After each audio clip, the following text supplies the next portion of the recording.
এই মহিলার নাম অনেকেই অনেক নাম উল্লেখ করেছেন, প্রসিদ্ধ নাম হইল বিলকিস।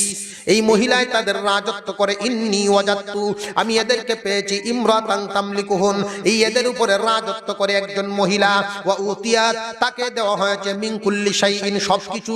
ওয়ালাহা আরশুন আযীম।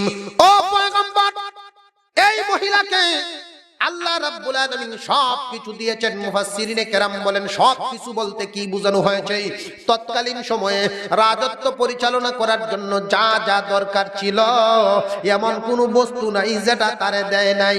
রাজত্ব চালাইতে যা যা দরকার আল্লাহ রাব্বুল আলামিন তাকে সব নিয়ামত দান করেছিলেন। মাঠ ভরা ফসল ছিল, নদী ভরা মাছ ছিল, ফসল ফলাদির কোনো অভাব নেই, গাছগাছালি ভরা ছিল, ফসল ফলাদি ফল ফলাদি, এমন কিছু নিয়ামত ত্রুটি বিচ্যুতি তার ছিল না, সব কিছু ছিল। ওই মহিলাকে এমন একটা সিংহাসনের মালিক বানানো হয়েছিল। ওই পাখিটা ডাক দিয়া কয়, নবী সুলাইমান, তার একটা সিংহাসন আছে, তামাম দুনিয়াতে এমন সিংহাসন নাই। মুফাসসিরিনে কেরাম বলেন সিংহাসনটার অবস্থাটা ছিল, ও ভাই, 80 হাত ছিল লম্বা, 40 হাত ছিল প্রশস্ত, জমিন থেকে 30 হাত ছিল উঁচা। এমন একটা চেয়ারের অধিকারী মহিলা। এই মহিলাটা এমন চেয়ারের অধিকারী, 80 হাত লম্বা, 40 হাত প্রস্থ এবং জমিন থেকে 30 হাত উঁচা ছিল তার চেয়ারটা। রেশম কাপড় দিয়ে প্যাকেট করা এবং স্বর্ণ এবং রূপা দিয়ে বাদাই করা। এই পায়াগুলো ছিল হীরা মানিক মুক্তা এবং জারজি লাগার ছিল ইয়াকুত পাথর দ্বারা। এত দামি দামি বস্তু দ্বারা চেয়ারটা সুসজ্জিত ছিল। ওই চেয়ারের মধ্যে বসিয়া এই রানী শখে শখে বসতো, এইখানে বসিয়া রাজত্ব করত। ওকে নবী সুলাইমান, এই মহিলাকে সবকিছু দেওয়া হয়েছে, একটা সিংহাসনও দেওয়া হয়েছে। কিন্তু আফসোসের বিষয়, পাখিটা ডাক দিয়ে বলে, পয়গম্বর, একটা আফসোসের বিষয় হলো ওইখানে যেই জিনিসটা দেখলাম, ওয়াজাদতুহা ওয়া কওমাহা ইয়াসজুদুনা লিশ-শামসি মিন দুনিল্লাহ। এদেরকে দেখলাম এরা আল্লাহর ইবাদত করে না, আল্লাহর পরিবর্তে এরা সূর্যের পূজা করে।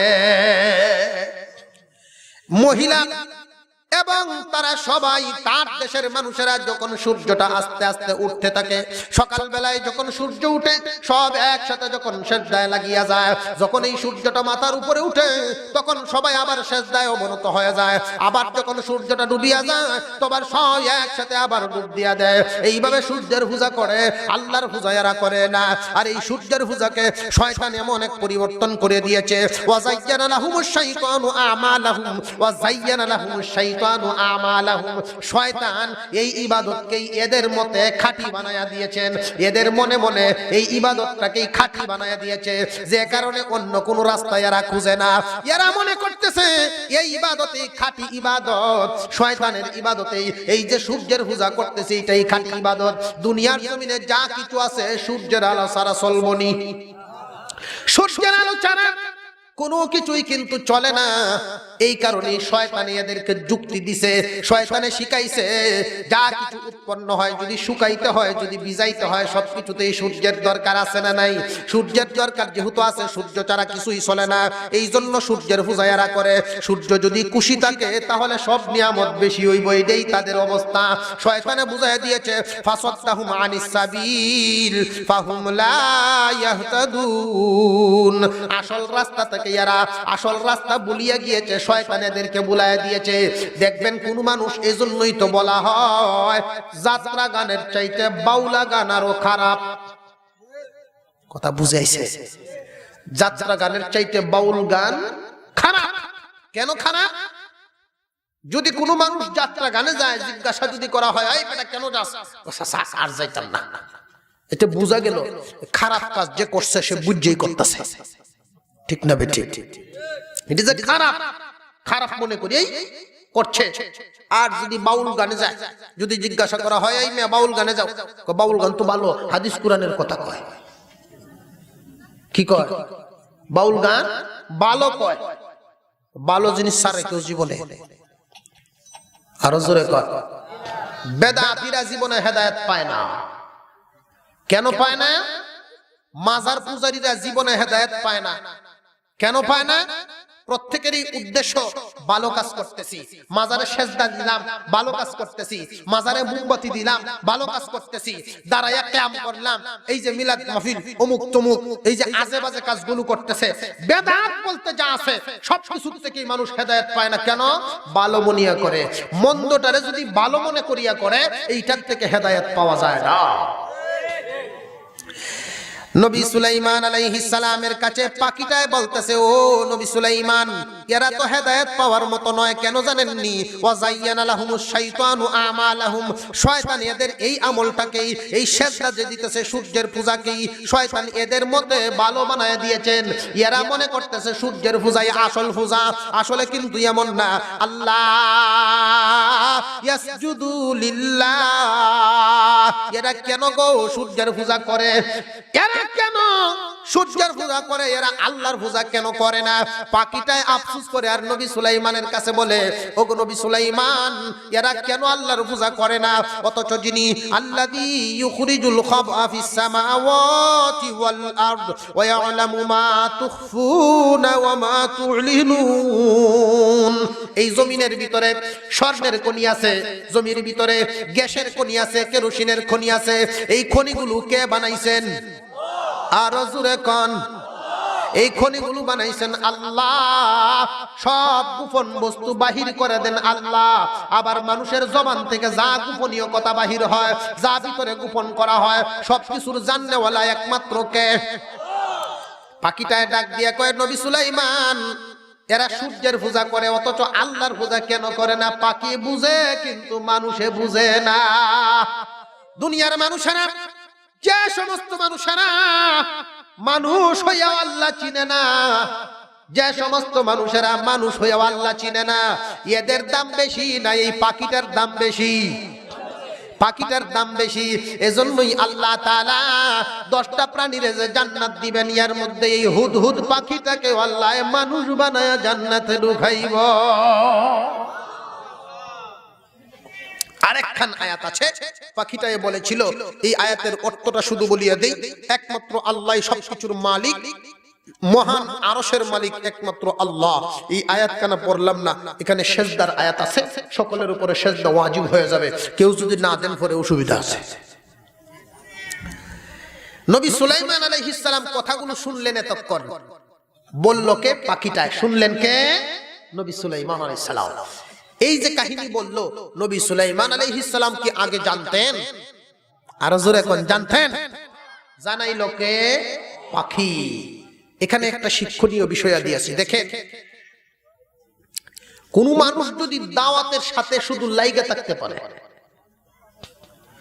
দাওয়াতে তাবলীগ, মাদ্রাসা, দ্বীনি যে কোনো একটা কাজের সাথে যদি লাইগা থাকতে পারে, শুধু উসিলা হইতে পারে শুধু, তবু আল্লাহ পাক একে জান্নাতি বানায় দেবে।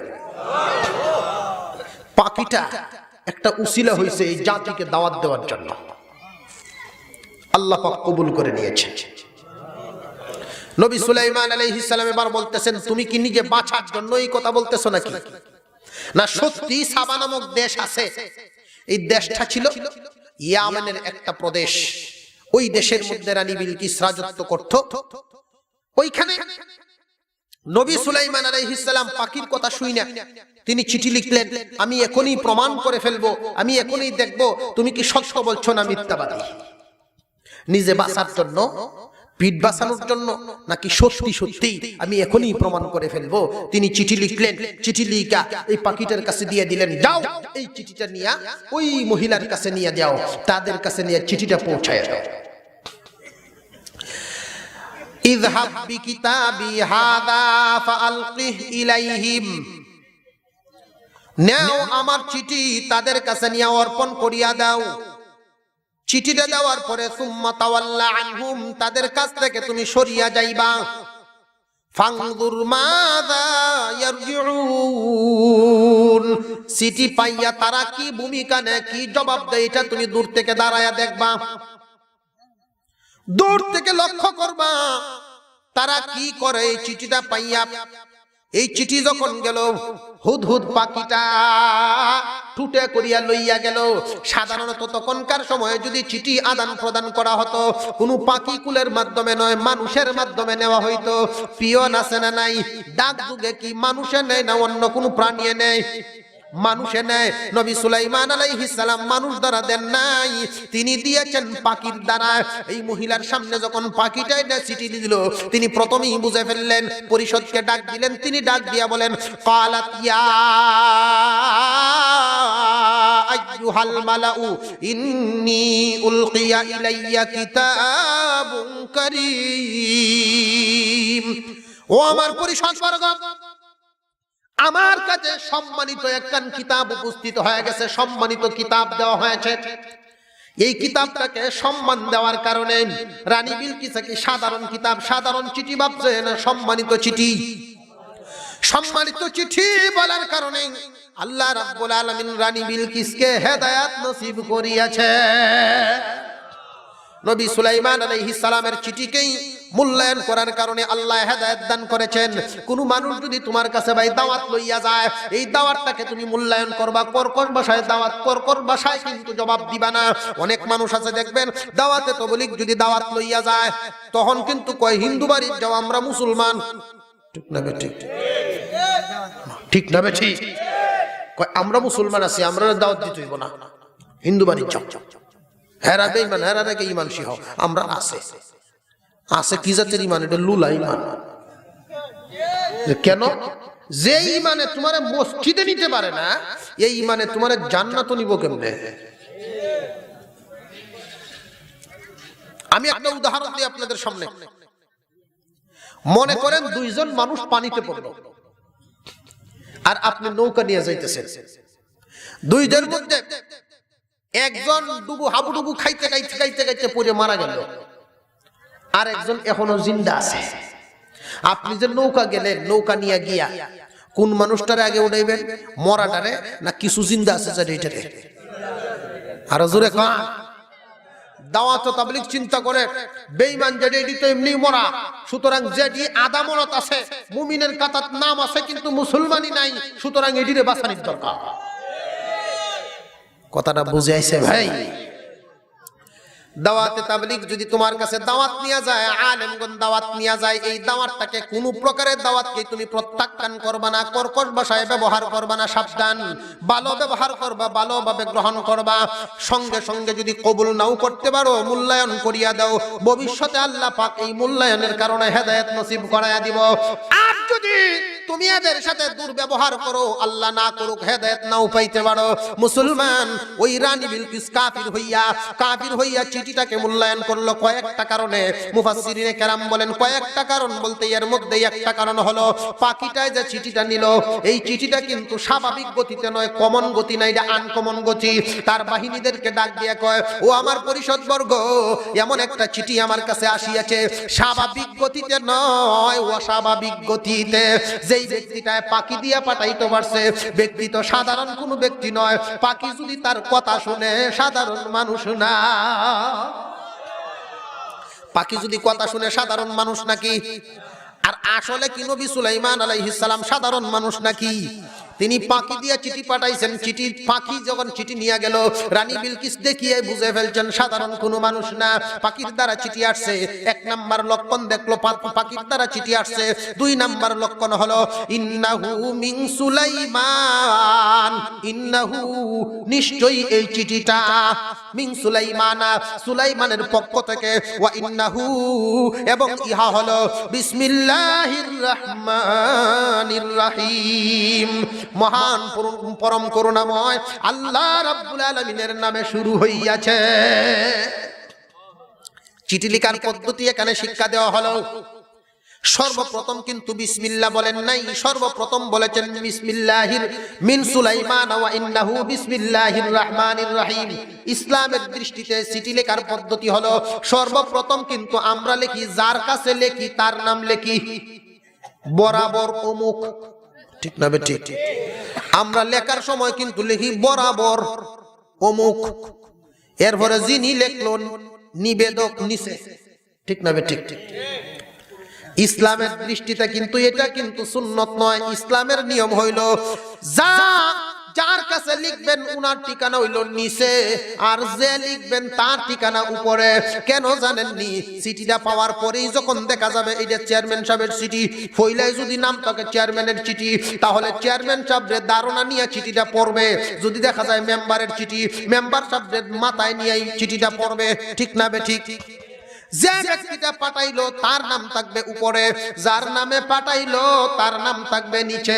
এটাই হলো নিয়ম। নবী সুলাইমান আলাইহিস সালাম চিঠিটা পাঠাইলেন। এক নাম্বার হলো আল্লাহ রাব্বুল আলামিন নবী সুলাইমান আলাইহিস সালামকে যে বিশেষ ক্ষমতা দিয়েছিলেন, পাখি দ্বারা পাঠাইলেন। এটাই একটা ক্ষমতা, এটা আশ্চর্য একটা ব্যাপার। 2 নাম্বার আল্লাহ রাব্বুল আলামিনের নামে পাঠানো হলো। 3 নাম্বার এই চিঠির শেষে নবী সুলাইমান আলাইহিস সালাম লিখিয়া দিলেন, আল্লাহ তাআলু আলাইয়া ওয়াতুনি মুসলিমিন। ও মহিলা, চিঠি পাইবার পরে, চিঠি পড়ার পরে সাবধান, আমার মোকাবেলা করার মতো চেষ্টা করিও না, আমার মোকাবেলা করার মতো সাহস তুমি করিও না। যদি বাঁচতে চাও তাহলে বশ্যতা স্বীকার করে আমার সামনে আইসা উপস্থিত হইয়া যাও। কত বড় কথা!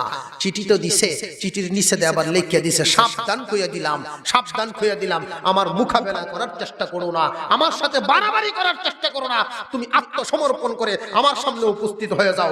কথা তো খুব কঠিন কথা। 1 নাম্বার পাখি লই আইলো, 2 নাম্বার আল্লাহর নামে শুরু, 3 নাম্বার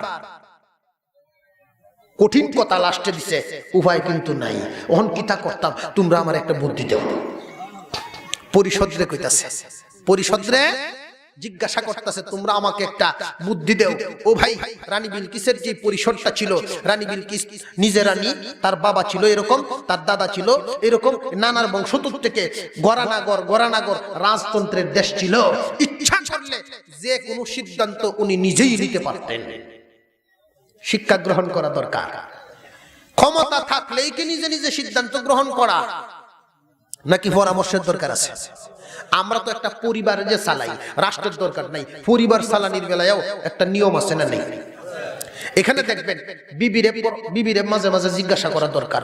কোন ভাই আছে এমন নিজে নিজে সব করে, বিবিরে জিগাইতেই রাজি না। ঠিক না বেটি? এটা কিন্তু অত্যন্ত মন্দ কাজ। আর কেউ আছে বিবি সাবরে মোটামুটি আমির সাবি মানে, জিগাইতে জিগাইতে এমন জিগানি, তুমি ছাড়া আমার গতিই নেই। একদল আছে জিগাই ওই না, আর একদল আছে একবারে আমির সাব। দুটাই বেজাল, দুটাই সমস্যা। পরামর্শ করা সুন্নাত, রাসূল বলেছেন পরামর্শ করা সুন্নাত, কিন্তু তার কথায় চলা সুন্নাত না। কথা চললে তো অসুবিধা আছে। রানী বিলকিস ইচ্ছা করলে সিদ্ধান্ত নিতে পারতেন, কিন্তু সিদ্ধান্ত তিনি নেন নাই। পরামর্শের জন্য তার পরিষদকে তিনি ডাক দিলেন। قالت يا أيها الملأ أفتوني في أمري ما كنت قاطعة أمرا حتى تشهدون। ও আমার পরিষদ, এই যে চিঠি আসলো, এই যে চিঠিটা আসলো, চিঠির ব্যাপারে তোমরা আমার একটু পরামর্শ দান করো। চিঠির ব্যাপারে আমাকে একটু পরামর্শ দান করো। এই যে চিঠিটা, চিঠির ব্যাপারে তোমরা আমাকে একটু পরামর্শ দান করো। আমি তো তোমাদের উপস্থিতি ব্যতি রেখে কোনো সিদ্ধান্ত গ্রহণ করি না। আমি তো ইচ্ছা করলে সিদ্ধান্ত গ্রহণ করতে পারি, কিন্তু করি না। এজন্যই বলা হয়েছে ক্ষমতা থাকলেই যা ইচ্ছা তা করতে নাই, ক্ষমতা থাকলেই যে যা ইচ্ছা তা করা, এটা কি ঠিক নেই? আরো জোরে খান। আমাদের দেশের মধ্যে দেখবেন অনেক মানুষ আছে, পারিবারিক ভাবে বলেন, মহল্লা ভাবে বলেন, এলাকা ভিত্তিক বলেন, ক্ষমতা থাকলেই অপব্যবহার করা হয়। ক্ষমতা থাকলেই অন্যায় ভাবে ব্যবহার করা চলবে না, কারণ এই দিন না, আরো দিন। মুসলমান ভাইরা আমার, নবী সুলাইমান আলাইহিস সালামের চিঠি পায় তিনি যখন পরামর্শ নিলেন, তার পরিষদের লোকেরা তারা বলতে লাগলো, ক্বালু নাহনু উলু কুওয়াতিন ওয়া উলু বাসিন শাদীদিন ওয়াল আমরু ইলাইকি ফানজুরি মাযা তা'মুরিন। মুসলমান ভাইরা আমার, ওই পরিষদ রানী বিলকিসের কাছে বলতেছেন, ও মহারানী, আপনি তো জানেন আমাদের শক্তি সম্পর্কে আপনার ধারণা আছে, আমরা অত্যন্ত কঠোর যোদ্ধা এবং শক্তিশালী বাহিনী, সুতরাং সিদ্ধান্ত কি নিবেন আপনি নিয়ে নেন, আমরার কোনো আপত্তি নাই, আপনি নিয়ে নেন। এবার এই মহিলায় বলা শুরু করে দিল, ক্বালাত ইন্নাল মুলুকা ইযা দাখালু ক্বারিয়া আফসাদুহা ওয়া জাআলু আ'ইজ্জাতা আহলিহা আযিল্লাতান ওয়া কাযালিকা ইয়াফআলুন। ও আমার পরিষদের লোকেরা জেনে রাখো, আমি জানি তোমরা শক্তিশালী, আমি জানি তোমরা কঠোর যোদ্ধা, কিন্তু বড় বড় রাষ্ট্রের বাদশারা রাজা যদি কোনো দেশের ভিতরে ঢুকে, কোনো জনপদে গিয়া ঢুকে, তখন এদের অভ্যাসটা কি জানোনি? সবকিছু নিস্তেনাবুদ করিয়া দেয়, সবকিছু ধ্বংস করিয়া দেয়। এরাও কিন্তু এটাই করব, সবকিছু ধ্বংস করব, ওই এলাকার বড় বড়ের আগে বেইজ্জত করিয়া ছাড়ে। সুতরাং আগে কোনো সিদ্ধান্ত নেওয়ার আগে নবী সুলাইমান, এই যে সুলাইমানের চিঠি দিল, আমি এই লোকটারে একটু পরীক্ষা করিয়ালো, একটু পরীক্ষা করার জন্য। মহিলায় পরীক্ষা করতে কারে? নবী সুলাইমান আলাইহিস সালামকে পরীক্ষা করার মোটামুটি একটা সিদ্ধান্ত নিলেন। কি দ্বারা পরীক্ষা? একজন মানুষকে যত কিছু দ্বারা করা যায়, এর মধ্যে সবচাইতে বেশি পরীক্ষা করা যায় হাদিয়া তোহফার মাধ্যমে। ঠিক না বেঠে? কোন মানুষ যদি অর্থের লোভ নিজের ভিতরে না রাখে, এই মানুষটাই সত্যিকারের সঠিক মানুষ। অর্থের লোভটা যদি ছাড়তে পারে, দুনিয়ার লোভ লালসা যদি ছাড়তে পারে, এই মানুষটাই সঠিক মানুষ। কেউ যদি প্রাইমারির চাকরি করে, প্রাইমারি স্কুলের মাস্টার সাহেব, তিনি যদি বলেন আমি ঘুষ খাই না, এটা যুক্তিসঙ্গত কথা? ঘুষ পায় কই? ঘুষ ফাইতো কই? ঘুষ ফাইতো ফাইলেন না খাইতো? প্রাইমারি কি কেউ ঘুষ লয়ে যাইব? যদি কেউ কয় যে আমি ঘুষ খাই না, আর যদি পুলিশের অফিসার হইয়া যদি কয় যে আমি ঘুষ খাই না, আর সত্যিকারে না খায়, তাহলে বোঝা গেল সঠিক মানুষ। ঠিক না বেঠিক? আমরা দেশটা তৈল ঘুষ ছাড়া চলতো না। দেখবেন গ্রাম্য দরবার গুলো আগের দিন এক অবস্থা, পরের দিন আরেক অবস্থা। রাজ্যে যদি খালি কোন রকম যাইতে পারে, তাহলে কিরি আগের দিন দেখলাম দরবারের চিত্র আসেনি একটা, এখন দেখা যায় রাত যাইতে আরেক অবস্থা হয়ে গেছে। সারা রাত বড় সিন্নি বাসছে, তোমরা কইতার না। সিন্নিটা কি? এইটাই টাকা পয়সা। ঠিক না ঠিক? টাকা পয়সার কাছে রানী বিলকিস চিন্তা করলো, নবী সুলাইমান যে আমার কাছে চিঠি দিল, সত্যি কি দিনের দাওয়াত দিল, নাকি আমাকে তার ভিতরে নিয়ে খাজনা নেওয়ার জন্য আমাকে তার আন্ডারে নিতে চায়? এটা একটু পরীক্ষা করি, তারে কিছু হাদিয়া দেই। যদি হাদিয়া গ্রহণ করে দুর্বল হয়ে যায়, বোঝা গেল সে দুনিয়াদার। হাদিয়া গ্রহণ করিয়া যদি দুর্বল না হয় আর গ্রহণ না করে, তাহলে বোঝা গেল সত্যিকারের ব্যক্তি। কথাটা বুঝাইছে আপনাদের? হাদিয়াটা গ্রহণ করে কিনা, কিছু হাদিয়া দিয়ে পাঠাবে। রানী বিলকিস সিদ্ধান্ত গ্রহণ করলো, ওয়া ইন্নী মুরসিলাতুন ইলাইহিম বিহাদিয়াতিন ফানাযিরাতুম বিমা ইয়ারজিউল মুরসালুন। এই মহিলা সিদ্ধান্ত নিল, ও আমার পরিষদ, আমি আগে দেখি হাদিয়া দিয়া পরীক্ষা করিয়া নেই, কিছু হাদিয়া দেই, আর যারা হাদিয়া লইয়া যাইব তারা কি খবর নিয়ে আসে আগে সেই খবরটা বুঝিয়া লই, এরপরে সিদ্ধান্ত নিব। হাদিয়া দিয়া পাঠানো হলো। হাদিয়া দিয়া যখন পাঠানো হলো, হাদিয়াটা কি ছিল এটা নিয়ে উলামায়ে কেরাম বলেছেন। কেউ বলেন স্বর্ণের একটা লাঠি দেওয়া হয়েছিল, স্বর্ণের একটা প্লেট দেওয়া হয়েছিল, স্বর্ণের একটা বাটিও দেওয়া হয়েছিল। স্বর্ণের বাটি, স্বর্ণের প্লেট, স্বর্ণের লাঠি হাদিয়া দেওয়া হইছে। এটা কি কম না? আসলেই দামি। আপনারা ভাবে বোঝা যায় না, হুজুর আমরা বাড়ি তো স্বর্ণের লাঠি আছে, স্বর্ণের লাঠি পত্র দিয়ে পাঠাইছে। যারা গেল নবী সুলাইমান আলাইহিস সালামের কাছে, যখন এই হাদিয়া লইয়া গিয়ে পৌঁছলো, পৌঁছার পরে খুব খেপা দিছেন নবী সুলাইমান আলাইহিস সালাম। খুব রাগ হইছে, কারণ ঘুষ দিলে সত্যিকারের মানুষ যারা এরা আসলেই মন খারাপ করবো, ঠিক না বেঠিক? আর যারা বাবের মানুষ এরা মনটা ঠিকই উফরে দিয়ে খারাপ করবো, নিচে যে আটটা বড় এরা বইন যেতলা এরপরে কইব হ্যাঁ দিবেন তো দিবেন, এটা একটা সিস্টেম আছে না, ঠিক না বেঠিক? এটা সিস্টেম মতো দিবেন। এবার হুট করে এনে সামনে দিতেছেন। ঘুষ দেওয়ার যেটা একটা অন্যায় করারও তো একটা নিয়ম আছে, ও নিয়ম করারও এটাও একটা নিয়ম মান্য ও নিয়ম করবেন, ঠিক না বেঠিক? আছে তো সবটার নিয়মেই। নবী সুলাইমান আলাইহিস সালামের কাছে যখন ঘুষ লয়ে গেল, ঘুষ দিকে তিনি খেপছেন।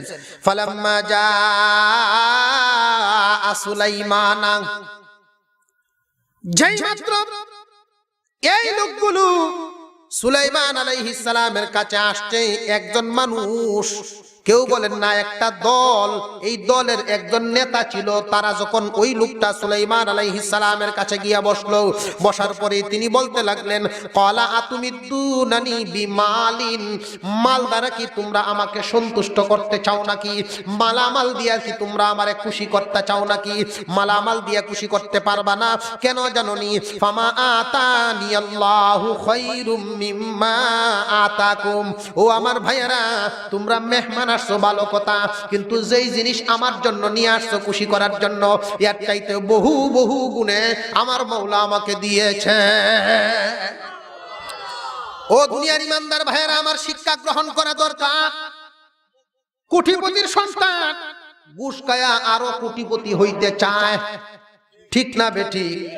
যখন মানুষটা 1 কোটি টাকার মালিক হইয়া যখন চাকরি লয়, তার সামনে যদি 1 লাখ টাকা ঘুষ নিয়ে কোনো মানুষ দাঁড়ায় থাকে, ওই সময় যদি জবাব দিতে পারে না না, আল্লাহ রাব্বুল আলামিন আমার বাবাকে কোটিপতি বানিয়েছেন, আমাকে কোটিপতি বানিয়েছেন, সুতরাং তুমি আমার কাছে যেই ঘুষ নিয়ে আসলা, এই ঘুষটা আমার চাইতে বেশি নয়, তুমি যা দিবা এর চাইতে আমার মাওলা আমারে বেশি দিয়া রাখছে। মুসলমান ভাইয়েরা আমার, আর আমরার অবস্থা হইল এ জগতে হায় সেই বেশি চায় যার আছে ভুরি ভুরি, রাজার হস্ত কাঙ্গালের দন করে চুরি, ঠিক না বেঠিক?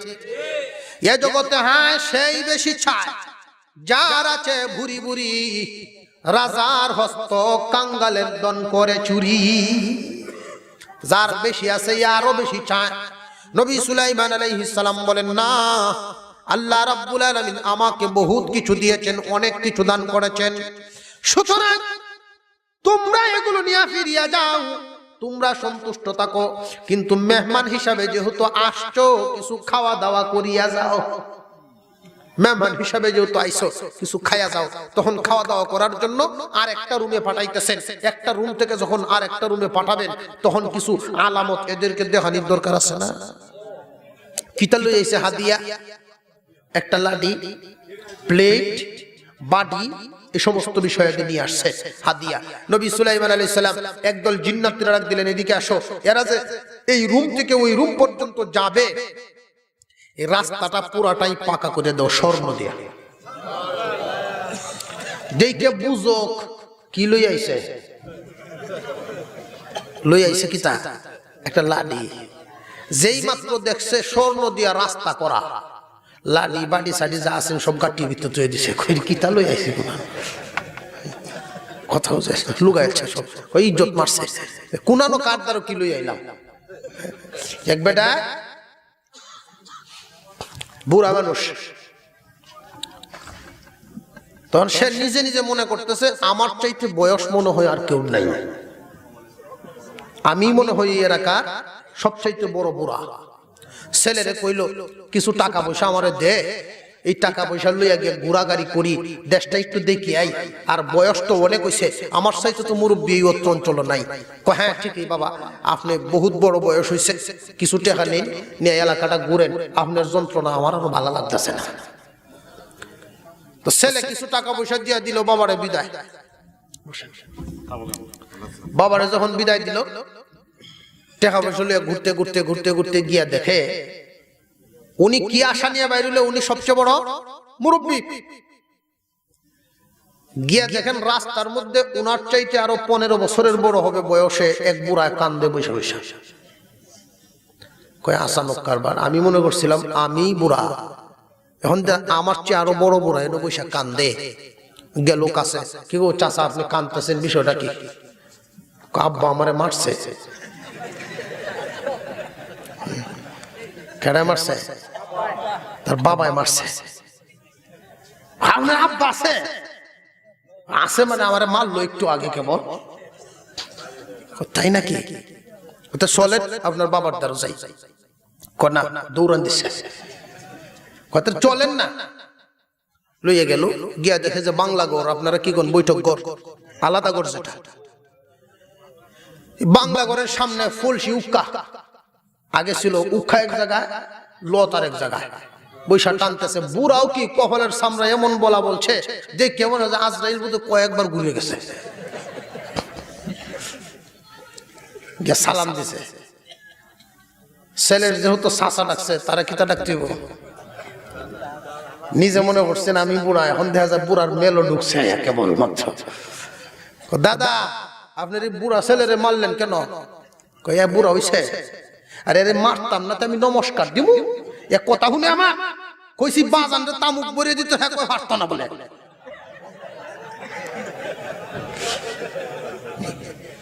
এই বুড়াই যে গাঠি ফালায় দোল লইল বাড়ির দিকে, এই দেশে মুরব্বিগিরি চলতো না। নবী সুলাইমানের কাছে যখন হাদিয়া দিয়ে পাঠাইলো, রানী বিলকিসে কি দিছিল? একটা স্বর্ণের লাঠি, একটা বাটি, একটা প্লেট। যেই মাত্র নবী সুলাইমান আলাইহিস সালাম বললেন তোমরা জানিয়ে আসছো আমারে খুশি করার জন্য, আল্লাহ এর চাইতে বহু গুণ বেশি আমাকে দিয়ে রাখছেন।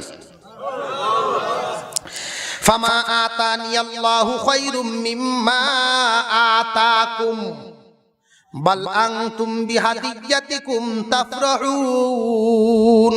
সুতরাং এগুলো নিয়ে তোমরাই সন্তুষ্ট থাকো, এগুলো আমার দরকার নাই।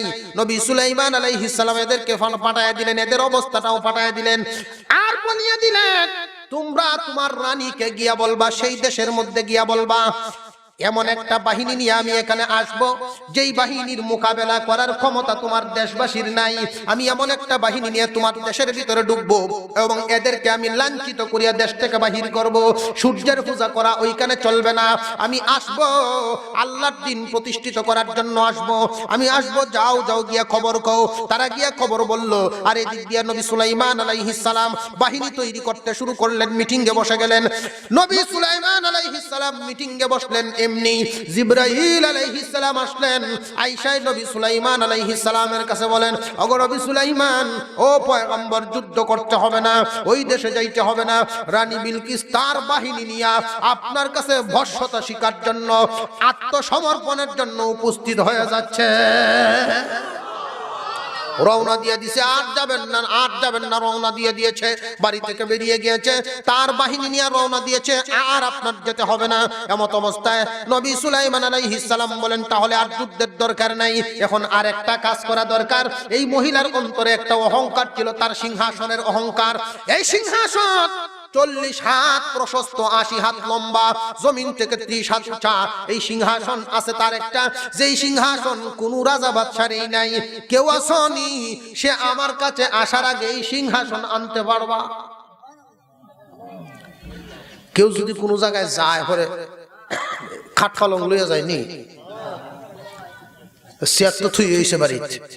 রানী বিলকিস আমার আসার আগে, আমার কাছে আসার আগে কি কেউ পারবা এই চেয়ারটা এনে দিতে পারবা?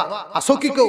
অথচ সেই চেয়ারটা খুব যত্নের সাথে কয়েকটা ওয়াল জাতীয় বিল্ডিং এর ভিতরে ঢুকায়া রাখা, খুব সযত্নে রাখা আসছিল। তখন নবী সুলাইমান যেই মাত্র বললেন, তখন ক্বালা ইফরিতুম মিনাল জিন্নি, জিন থেকে ইফরিত নামক একটা দাঁড়াইছে। দাঁড়ায় কয়, ইয়া নবিয়্যুন আনা আতিকা বিহি, ও নবী আমি পারাম, ক্বাবলা আন তাকুমা মিন মাকামিক, আপনি যে জায়গায় বসা আছেন এখান থেকে দাঁড়ানোর আগে আমি নিয়ে আসব। আর জোরে কন্না সুবহানাল্লাহ। আপনি এখান থেকে বসা থেকে দাঁড়াইতে যতক্ষণ লাগে এর ভিতরে আমি নিয়ে আসব। নবী সুলাইমান আলাইহিস সালাম জিনের দিকে তাকায় রইলেন। পয়গম্বর কি জানি ভাবতেছেন, জিনরে দেখেন আর কি জানি ভাবতেছেন, কারণ এরা তো চরিত্র বলা না, জিনের কিন্তু চরিত্র বলা না, এটা সুর, স্বর্ণলোভী, রূপালোভী, স্বর্ণ রূপা এরকম দামি দামি বস্তু দেখলে চুরি করে লায়। নবী সুলাইমান আলাইহিস সালাম জিনের দিকে যখন অপলক নজরে তাকিয়ে রইলেন, এমনি জিনে বলা শুরু করে দিল, ও পয়গম্বর, ওয়া ইন্নী আলাইহি লাকাবিয়্যুন আমিন, এই কাজটা করার ব্যাপারে আমি যেমন শক্তিশালী এমনই বিশ্বস্ত, আপনি চিন্তা করবেন না চুরি করতাম না। বিশ্বস্ত বললেন, কিন্তু নবী সুলাইমান আলাইহিস সালাম এরপরে তিনি ঘাড় ঘুরাইলেন মানুষের দিকে। বাহিনী কয়টা? 3 বাহিনী। এক বাহিনী ছিল পাখি, পাখির দ্বারাই তো তিনি সংবাদেই পাইলেন, চিঠিও পাঠাইলেন। আরেক বাহিনী ছিল জিন্নাত, জিন্নাত থেকেও তো প্রস্তাব পাইলেন, আপনি বসা থেকে দাঁড়াইতে যেই সময় লাগবে এর আগে আমি নিয়ে আসবো। এখন নবী সুলাইমান আলাইহিস সালাম স্বজাতি, নিজের জাতি মানুষের দিকে মুখ ফিরাইলেন। ওনার ইচ্ছা হলো বিজয় যদি নিতে হয় মানুষেরা চিনিয়ে নিবে, দেখি মানুষের মধ্যে কি কেউ আছে নাকি। এমনি যখন তিনি নজর দিলেন, ক্বালাল্লাযী ইনদাহু ইলমুম মিনাল কিতাব, এদের মধ্যে একজন ছিলেন যিনি ছিলেন নাকি কিতাবের জ্ঞানী, যিনি ছিলেন আলেম। কোন কোন মুফাসসিরিনে কেরাম বলেন এই লোকটা ইসমে আযম জানত।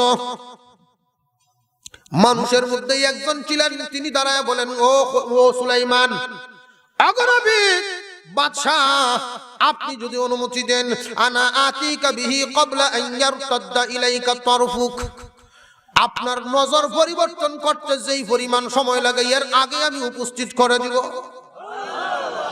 জিনে কইছেন আসন ছেড়ে বসা থেকে দাঁড়াইতে, আর তিনি বলেন নজর ফিরাইতে। তাহলে কাটটা তাড়াতাড়ি, মানুষেরটা তাড়াতাড়ি। যেই মাত্র তিনি সন্তুষ্টি হয়ে গেলেন, সুলাইমান আলাইহিস সালামের মুখে ফাতাবাসসামা, একটা মুস্কি হাসি দেখা গেল, এতে সম্মতি বোঝা গেল, সম্মতি বোঝা গেল। এমনি উপস্থিত তিনি ঘাটটা ঘুরায় দেখেন সামনে হাজির চেয়ার। ফালাম্মা রাআহু মুস্তাকিররান ইনদাহু ক্বালা হাযা মিন ফাদলি রাব্বি, সেটা দেখিয়ে তিনি আল্লাহকে ডাক দিলেন, অহংকার নাই, আল্লাহর সামনে তিনি নত হয়ে গেলেন। আল্লাহ, আমাকে তুমি পরীক্ষা করা শুরু করে দিয়েছো। পরিষদের সামনে তিনি বলেন, এটা তোমার দ্বারা সম্ভব না। ওই আলেম ইসমে আযম জান্নাওয়ালা তুমি এমনি নিয়ে আসছো, না না, আমার আল্লাহ ছাড়া এই ক্ষমতা কারোর হতে পারে না। আল্লাহ দিয়েছেন, সব কিছু জ্ঞানের মালিক আল্লাহ। তিনি বলেন, হাযা মিন ফজলি রব্বি, এটা আমার আল্লাহ রব্বুল আলামিনের ফজল। লিয়াবলুয়ানি, আমাকে পরীক্ষা করার জন্য। আশকুরু আম আকফুর, আমি কি শুকরিয়া আদায় করি নাকি কুফরি করি, আমি কি শুকরিয়া আদায় করি নাকি না শুকরি করি। এইরকম নিয়ামত দিয়ে আল্লাহ পরীক্ষা করেন মানুষের মধ্যে। প্রত্যেকটা মানুষকেই কিন্তু আল্লাহ পরীক্ষা করেন। কোন মানুষকে অভাব দিয়ে পরীক্ষা করেন, কোন মানুষকে মাল দিয়ে পরীক্ষা করেন, কোন মানুষকে ইজ্জত দিয়ে পরীক্ষা করেন। আল্লাহ রাব্বুল আলামিন যারা যেমনে ভালোবাসেন এমনি তারা এভাবেই পরীক্ষা করেন। যারা পরীক্ষায় পড়িয়া ফাঁস করতে পারে, যারা শুকরিয়া আদায় করতে পারে নিয়ামত পায়া, আল্লাহ রাব্বুল আলামিন বলেন, ওয়ামান শাকারা ফা ইন্নামা ইয়াশকুরু লিনাফসিহি, যে নাকি শুকরিয়া আদায় করলো তার নিজের উপকার করলো। যে শুকরিয়া আদায় করে এটা কি আর কার জন্য না নিজের জন্য? শুকরিয়া আদায় করলে আল্লাহ তাআলা নিয়ামত আরো বাড়ায়া দেয়। তাহলে আর কার উপকার না নিজেরই উপকার। যে ব্যক্তি শুকরিয়া আদায় করবে না বরং কুফরি করবে, আল্লাহ বলেন ওয়ামান কাফারা, যারা কুফরি করলো, অস্বীকার করলো, ফাইন্না রাব্বি গনিয়্যুন কারীম, জেনে রাখো, মনে রাখবা, তুমি শুকরিয়া আদায় করলেই কি আর না করলেই কি, আমার মাওলা কিন্তু তুমি শুকরিয়া আদায়ের মুকাফেক্কি না। আমার আল্লাহ এমনি ধনী এবং প্রশংসিত। মুফাসসিরিনে কেরাম বলেন, আল্লাহ রাব্বুল আলামিন এক জায়গায় বলেছিলেন, তামাম দুনিয়ার কোন মানুষে যদি নবী মুহাম্মদুর রাসূলুল্লাহ সাল্লাল্লাহু আলাইহি ওয়াসাল্লামের উপরে দুরূদ না পড়ে নবী মুহাম্মদুর রাসূলুল্লাহর কিচ্ছু হবে না। কেন জানেননি? আল্লাহ তাআলা বলে দিয়েছেন, আমি এবং আমার ফেরেশতা নিয়ে আমার রাসূলের উপর দুরূদ পাঠ করি। ইন্নাল্লাহা ওয়া মালাইকাতাহু ইউসাল্লুনা আলান নবী, আমি আল্লাহ এবং ফেরেশতা নিয়ে দোয়া করি। দুনিয়া কোনো মানুষ যদি দুরূদ না পড়ে নবীর কিচ্ছু আসবে যাবে না, কিন্তু যারা দুরূদ পড়বে নিজেদের উপকার হবে। মান সাল্লা আলাইয়া ওয়াহিদান সাল্লাল্লাহু আলাইহি আশারান, যে ব্যক্তি একবার দুরূদ পড়ে তার উপরে 10 বার রহমত নাজিল হয়। ঠিক তেমনি একটা মানুষও যদি আল্লাহর শুকরিয়া আদায় না করে, আল্লাহর তাসবিহ না পড়ে, একটা মানুষও যদি আল্লাহর তাসবিহ না পড়ে, আল্লাহ রাব্বুল আলামিন বলেন আমার কিচ্ছু হবে না, আমার কিচ্ছু হবে না। কেন জানোনি? মানুষ বানাইলাম যার কারণে, মানুষ বানাইলাম যার কারণে। নবী মুহাম্মদুর রাসূলুল্লাহ হুজুরের নাম দুইটা, একটা হইলো মুহাম্মদ আর একটা হইলো আহমদ। একটা হইলো মুহাম্মদ আর একটা হইলো আহমদ। আহমদ ছিল আসমানে, মুহাম্মদ দুনিয়াতে। আহমদ শব্দের অর্থ হইলো অধিক প্রশংসা করেনেওয়ালা, অধিক প্রশংসাকারী, যে নাকি অধিক প্রশংসা করে। আল্লাহ পাক রব্বুল আলামিন বলেন, দুনিয়ার একটা মানুষও যদি আমি আল্লাহর জিকির না করে তাহলে এরপরেও আমার কোনো কষ্ট নাই, কারণ আমার দুস্থ হাবিব মুহাম্মদ হাবিবুল্লাহ যেই পরিমাণ তাসবিহ পাঠ করিয়াছে আমি আল্লাহ খুশি হয়ে গেছি। নবী সুলাইমান আলাইহিস সালাম এই কথাগুলো বলার পরে তিনি তার পরিষদদেরকে ডাক দিয়ে বলেন, এখন একটা কাজ করতে হবে। রানী বিলকিস তো রওনা দিল, তার চেয়ারটাও তো সামনে উপস্থিত হয়ে গেল। চেয়ার কোথায় এখন? নবী সুলাইমান আলাইহিস সালামের সামনে কিন্তু এখন চেয়ার। তিনি বলেন, ক্বালা নাকিরু লাহা আরশাহা, ক্বালা নাকিরু লাহা আরশাহা নানানজুর আতাহতাদি আম তাকুনু মিনাল্লাযিনা লা ইয়াহতাদুন। এটা পরিবর্তন করো দেখি, আকৃতিটা একটু পাল্টাও, রং সুরতটা একটু বদলাও, দেখি এই মহিলাই দেইকা কি বলতে পারে কিনা। এটা কার চেয়ার? এটা কি বেদিশা মানুষের মতো না কিছু দিশা পায়, একটু টার পাই, একটু পরীক্ষা করিয়া লই। এত বড় একটা দেশ চালায়, তার মাথায় কিছু আছে কিনা দেখি। নবী সুলাইমান আলাইহিস সালাম হুকুম দিলেন, আকৃতি প্রকৃতি সব পাল্টানো হলো। মহিলা এসে উপস্থিত, ফালাম্মা জাআত, যখন যেই মাত্র মহিলা উপস্থিত হলো, কিলা, তাকে বলা হলো, আহা কাদা আরশুক, আপনার চেয়ারটা কি এটার মতো? আপনার যে কুরসিটা আছে, আপনার যে চেয়ারটা আছে, এটা কি এটার মতো? মহিলাই বলেন, কালাত কাআন্নাহু হুয়া, এটাই আমারটা, মনে হয় এটাই আমারটা। কন্যা সুবহানাল্লাহ।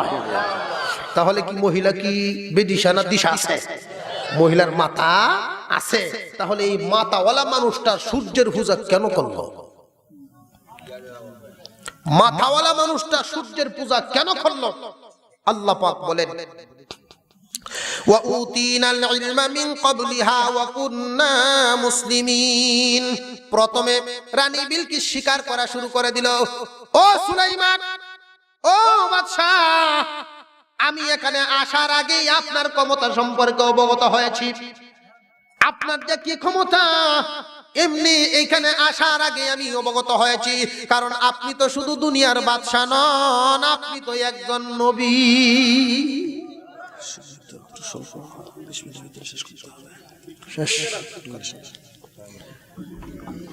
নবী সুলাইমান শুধু বাদশা না নবীও? শুধু বাদশা না নবীও?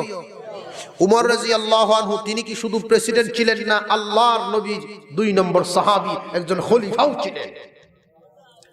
দুটো মর্যাদা যেহেতু একসাথে আছে, তাহলে আল্লাহর সাহায্য তার সাথে আছে।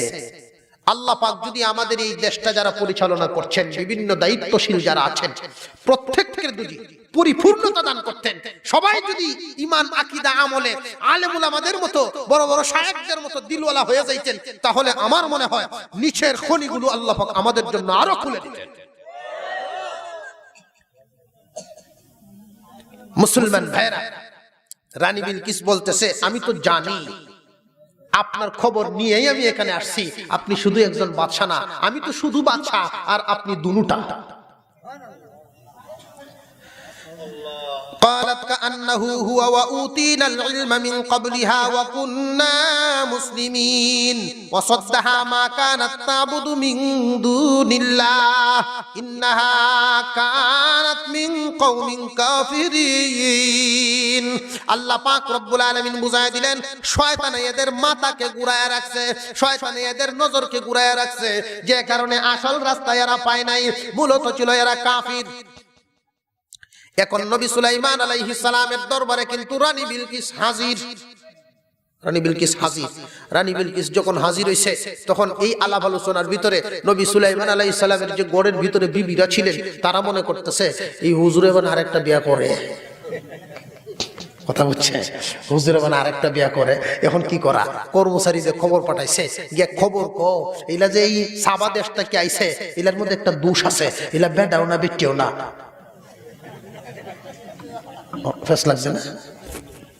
এলা বেডার মতো, বেডাও না বেটিও না, খুনসা। এই খুনসার মধ্যে আবার দুই প্রকার, একটার নাম হলো আকুয়া, একটার নাম জানিয়া। কথা বুঝে আইছে? একটার আকার আকৃতি, এখানে দুইটা কথা বইলা লাই। এরার একটা স্লোগান হয় কি জানেন? ক্লিবলিঙ্গ হিসাবে মোটামুটি আইন ফাঁস করে। এরা কয় আল্লাহ আমরা ঠকাইছে, অথচ আল্লাহ ঠকান নাই। এরার বিধিবিধান কি? এরার বিধান হইল ইসলামী শরীয়তেও এদের বন্টন আছে, এদের জন্য নামাজ রোজা আছে, এদের জন্য ইসলামী আইন, পুরুষের জন্য যেভাবে নারীর জন্য যেভাবে এদের জন্য এইভাবে।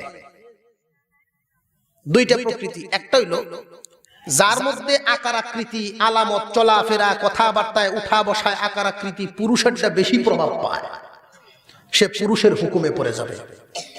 আর যার মধ্যে নারীরটা বেশি প্রকাশ পায় সে নারীর হুকুমে পড়া যাবে। একজন সুস্থ নারীর জন্য যেইভাবে পর্দা ফরজ তার জন্য এভাবেই পর্দা ফরজ। সুস্থ একজন নারীর জন্য শরীয়তে মালামালের বন্টন আছে না নাই? তার জন্য আছে।